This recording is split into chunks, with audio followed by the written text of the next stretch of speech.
คนลาวน้ำตาซึมพี่น้องกราบขอบคุณหัวอกหัวใจกู้ภัยทางพังไทยเพิ่นช่วยลูกเพิ่นออกจากถ้ำได้เนาะพี่น้องก็คือกราบทั้งน้ำตาเนาะพี่น้องคนโซเชียลเห็นแล้วก็น้ำตาซึมนำทุกคนโอ้โหกราบสบายดีและก็สวัสดียังที่ต้นคลิปเลยเนาะพี่น้องก็คือคนลาวคนไทยเห็นแล้วน้ำตาซึมเนาะพี่น้องก็คือกดไปเบิ่งคอมเมนต์โอ้โหบางคนน้ำตาไหลบางคนปลาบปลื้มใจบางคนขอบคุณเจ้าหน้าที่ไทยที่ไปช่วยเหลือเนาะทั้งครอบครัวทั้งเมียทั้งลูกขอบคุณกู้ภัยทางพังไทยที่เพิ่นไปช่วยคนลาวเนาะจริงๆก็ขอบคุณทุกคนเนาะพี่น้องเดียวบอกว่าขอบคุณแต่พี่น้องพังไทยบ่เห็นขอบคุณทางคนลาวเฮานำแน่บ่เห็นขอบคุณทางต่างประเทศแน่อย่างประมาณนี้เนาะพี่น้องเนาะจริงๆก็ขอบคุณทุกคนที่แบบว่าไปปฏิบัติหน้าที่อยู่ในหั้นนะพี่น้องบ่ว่าจะเป็นคนไทยบ่ว่าจะเป็นคนลาวบ่ว่าจะเป็นต่างประเทศบ่ว่าจะเป็นประชาชนที่อยู่ในหั้นช่วยกันเฮ็ดกินแล้วก็แต่งกินให้กู้ภัยเพิ่นกินเนาะหลับนอนอยู่ในหั้นโอ้โหหลักๆแล้วเฮาก็จะเห็นกู้ภัยทางฝั่งไทยเพิ่นกับกู้ภัยต่างประเทศที่เพิ่นแบบว่าไปช่วยคนลาวเฮานะพี่น้องก็เลยมันเห็นภาพนั้นหลายคนลาวก็เลยต้องขอบคุณหรือว่าขอบใจคนไทยหลายกว่าหมู่เนาะพี่น้องเนื่องจากว่าเฮาจะเห็นภาพในแต่ละภาพก็จะแม่นคนไทยเขาเจ้ามุดเข้าไปในถ้ำนะพี่น้องนะกู้ภัยทางฝั่งไทยเพิ่นก็มุดเข้าในถ้ำนะพี่น้องแล้วก็อีกหลายคนคนลาวเฮาก็คือกันนะพี่น้องมีทั้งคนที่แบบว่าสู้สุดๆนะพี่น้องสู้เพื่ออันนี้ก็คือฮีโร่ลาวเฮาก็หลายคนนะพี่น้องฮีโร่ทั้งฝั่งไทยก็มีฮีโร่ทั้งฟินแลนด์ก็มีนะพี่น้องล่าสุดก็มาจากมาเลเซียก็มีนะพี่น้องเพราะว่ายังอีก2คน5คนก็ยังเอาออกจากถ้ำบ่ได้เถื่อนะพี่น้องเนื่องจากว่ามันยากแฮงนะทุกคนที่จะเอาออกมาได้เนาะเพราะว่าต้องให้อนุนี่นั่นนะพี่น้องเนาะต้องเฮ็ดหลายอย่างที่จะช่วยออกมาจากถ้ำมันออกมายากบ่ฮู้หรือว่าน่าจะยากเนาะพี่น้องเนื่องจากว่าเขาเจ้าต้องการหลายๆสิ่งหลายๆอย่างเนาะจึงจะเอาออกมาได้นะพี่น้องเห็นล่าสุดบอกว่าเอาออกได้เพียงแต่1คนนะพี่น้องเบิ่งข่าวเบิ่งหยังก็ต้องเบิ่งให้มันดีๆเนาะพี่น้องเพราะว่าหลังๆเนี่ยมันมีทั้งแบบว่าจริงแน่บ่จริงแน่ตอนนั้นก็บอกว่าเอาออกหมดแล้วทั้ง5คนไปเจอครอบครัวแล้วแต่เราไปเบิ่งติดตามเบิ่งจริงๆแปลว่า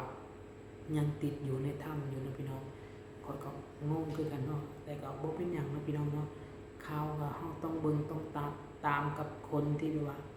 จริงๆก็ตามจากพี่ปอนแล้วก็คนอื่นๆได้เนาะพี่น้องนะว่าเป็นจังไดเพิ่นจะอัปเดตเป็นชั่วโมงหรือว่าเป็นวันเลยวันต่อวันเลยเนาะพี่น้องเฮาจะไปเบิ่งได้เลยว่าเป็นจังไดเนาะพี่น้องก็นี่ก็คือเกี่ยวกับคนลาวติดถ้ำเนาะพี่น้องเนาะคนลาวติดถ้ำเฮาก็ตอนในภารกิจก็คือยังอีก2คนในบ่ฮู้ชะตากรรมว่าเป็นจังไดเนาะเนื่องจากว่าเขาลึกไปอีกข้างในพุ่นเนาะอันนี้เจออีก5คนนี่ก็คือเพียงแต่อยู่ยังบ่ลึกปานใดและอีก2คนนั้นโคตรจะลึกนะพี่น้องโคตรจะยากโคตรจะบ่ฮู้สิว่าจังได๋นะพี่น้องก็คือเสี่ยงชีวิตทั้ง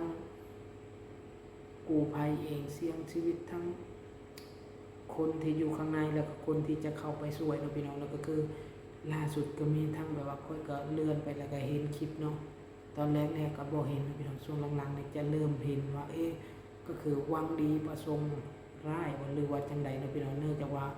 เห็นเขาบอกว่ามีเป็นเจ้าหน้าที่เนาะพี่น้องเจ้าหน้าที่ทางพังลาวว่าบ่ฮู้ว่า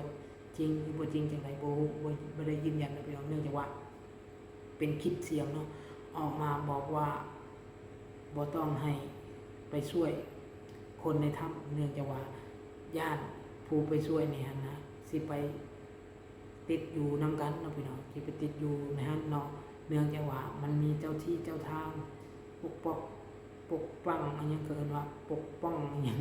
ปกป้องสมบัติเนาะพี่น้องประมาณนี้ที่เขาฟังจากคลิปนะแล้วก็บ่ให้ทางกู้ภัยทางฝั่งไทยนี่ไปช่วยบ่ให้ทาง คนอื่นๆที่เกี่ยวข้องห้ามเข้าไป เนื่องจากว่าบ่ให้เข้าไปนะพี่น้องแต่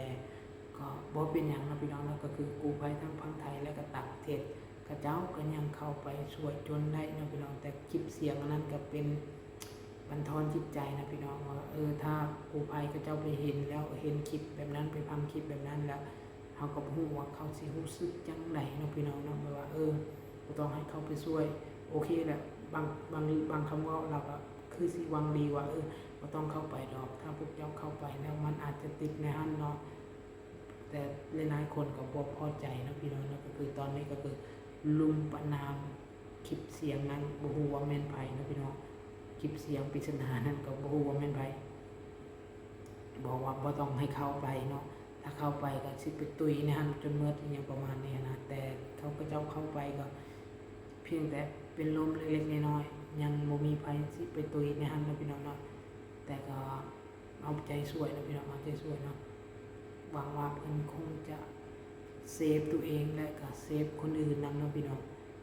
เขาฮู้ว่าเขาก็เป็นผู้เชี่ยวชาญนะพี่น้องเขาฮู้ว่าอันใดควรเข้าได้อันใดบ่ควรเข้าไปได้นะพี่น้องเขาเจ้าก็ดูดน้ำออกมาแล้วแต่ก็มันก็ลำบากแต่เขาก็ยังเสี่ยงชีวิตนะพี่น้องเนาะอันนี้ก็คือสุดยอดแห่งนะพี่น้องกู้ภัยทั้งฝั่งไทยทั้งฝั่งลาวทั้งต่างประเทศที่ช่วยกันนะพี่น้องแล้วก็คือแบบว่าโอ้โหน้ำใจเขาเจ้าฮีโร่บ่จำเป็นต้องมีพลังวิเศษนะพี่น้องเพียงแต่ช่วยเหลือคนอื่นก็พอแล้วนะพี่น้องเนาะบ่สร้างความเดือดร้อนให้คนอื่นและช่วยเหลือคนอื่นอันนี้ก็เป็นฮีโร่ได้แล้วนะพี่น้องฮีโร่ก็มาในแบบของคนจิตใจดีนี่แหละนะพี่น้องเนาะจิตใจดีมองคนเป็นเพื่อนมนุษย์เนาะพี่น้องมองทุกคนก็คือแล้วแต่เนาะพี่น้องบางคนที่เจ้าก็บ่ได้คิดแบบนั้นแต่ส่วนหลายคนที่เขาดีหรอเขาก็ดีอีหลีหรอนะพี่น้องส่วนคนที่บ่เข้าใจอีหยังเลยก็มีคือกันนะพี่น้องบนโลกใบนี้แบบว่าบ่สนบ่แคร์อีหยังเลยเนาะก็มีคือกันนะพี่น้องแบบว่าจะเอาแต่ตนเองเป็นหลักก็มีเนาะพี่น้องอันนี้ก็คือเราก็แล้วแต่เลยเนาะพี่น้องเป็นเกิดเป็นมนุษย์มีทุกแบบทุกผู้บนโลกใบนี้เนาะพี่น้องเนาะเฮาบ่ฮู้เฮายิ่งเฮาเบิ่งข่าวในแต่ละมื้อนี่เนาะบ่จักอีสังเนาะ